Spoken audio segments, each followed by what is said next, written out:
এইবাৰ পঞ্চমবাৰৰ কাৰণে মোদী চৰকাৰে কোনো ধৰণৰ জনগণনাৰ তথ্য নোহোৱাকৈ সেন্সাস ডাটা নোহোৱাকৈ বাজেট দিলে।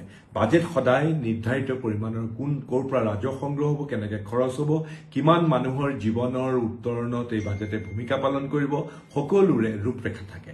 কিন্তু এই বাজেটৰ একোৱেই নাথাকিলে। এটা কথা জানো যে এই বাজেটখন ধনী আৰু আঢ্যবন্ত উদ্যোগপতি পুঁজিপতিৰ আৰু পথ সুচল হোৱাৰ, সম্পদ আৰু গঢ়াৰ সুচল কৰাৰ বাজেট, দুখীয়া আৰু মধ্যবিত্তৰ ঠিক নেলু চেপা মাৰি ধৰা ধৰণৰ বাজেট। আমাৰ বিহাৰ আৰু অন্ধ্ৰপ্ৰদেশত এওঁলোকৰ হিয়া উজাৰি এওঁলোকে সকলো উজাৰি দিছে বাজেটত। অসমৰ কথা উল্লেখ কৰিছে, কিন্তু অসমৰ কথা তেওঁলোকে একেবাৰে উল্লেখ নকৰাকে থাকিব পাৰিব বুলিয়ে ভাবি পাই হয়তো তেওঁলোকে উল্লেখ কৰিছে। কাৰণ বাজেটত অসমৰ বানপানীৰ কাৰণে, বানপানী প্ৰশমনৰ কাৰণে তেওঁলোকে কোনো টকাই নধৰিলে। বিহাৰত কিন্তু 11,500 কোটি টকা ধৰিলে। ঠিক তেনেধৰণে তেওঁলোকে প্ৰত্যেকটো ক্ষেত্ৰতে ভুৱা প্ৰতিশ্ৰুতি দিলে। আজি মই দেখিছো অসমৰ মুখ্যমন্ত্ৰী ডাঙৰীয়াই এই বাজেট সম্পৰ্কত প্ৰধানমন্ত্ৰীক ভুৰি ভুৰি প্ৰশংসা কৰিলে, বোলে চাহ শ্ৰমিকৰ মংগলৰ কাৰণে 1,000 কোটি টকা দিব। সেই একেখিনি কথা ভাৰতৰ বৰ্তমানৰ বিত্তমন্ত্ৰীগৰাকীয়ে 2021তো একেখিনি কথাই কৈছিলে। 2021ৰ পৰা কিন্তু একো নকৰিলে।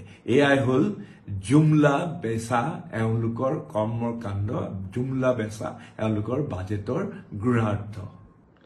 এইবাৰ পঞ্চমবাৰৰ কাৰণে মোদী চৰকাৰে কোনো ধৰণৰ জনগণনাৰ তথ্য নোহোৱাকৈ, সেন্সাস ডাটা নোহোৱাকৈ বাজেট দিলে। বাজেট সদায় নিৰ্ধাৰিত পৰিমাণৰ কোৰ পৰা ৰাজহ সংগ্ৰহ হ'ব, কেনেকৈ খৰচ হ'ব, কিমান মানুহৰ জীৱনৰ উত্তৰণত এই বাজেটে ভূমিকা পালন কৰিব, সকলোৰে ৰূপৰেখা থাকে। কিন্তু এই বাজেটৰ একোৱেই নাথাকিলে।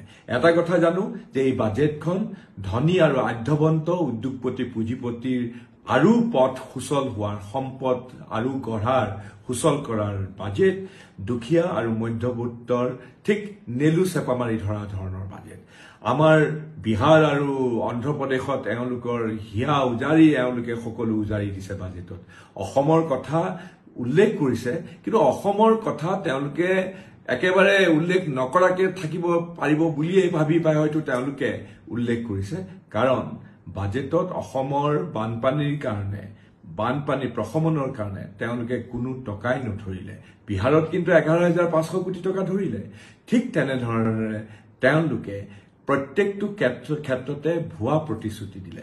আজি মই দেখিছো অসমৰ মুখ্যমন্ত্ৰী ডাঙৰীয়াই এই বাজেট সম্পৰ্কত প্ৰধানমন্ত্ৰীক ভুৰি ভুৰি প্ৰশংসা কৰিলে, বোলে চাহ শ্ৰমিকৰ মংগলৰ কাৰণে 1,000 কোটি টকা দিব। সেই একেখিনি কথা ভাৰতৰ বৰ্তমানৰ বিত্তমন্ত্ৰীগৰাকীয়ে 2021তো একেখিনি কথাই কৈছিলে। 2021ৰ পৰা কিন্তু একো নকৰিলে। এয়াই হ'ল জুমলা বেচা এওঁলোকৰ কৰ্মকাণ্ড, জুমলা বেচা এওঁলোকৰ বাজেটৰ গূঢ়াৰ্থ।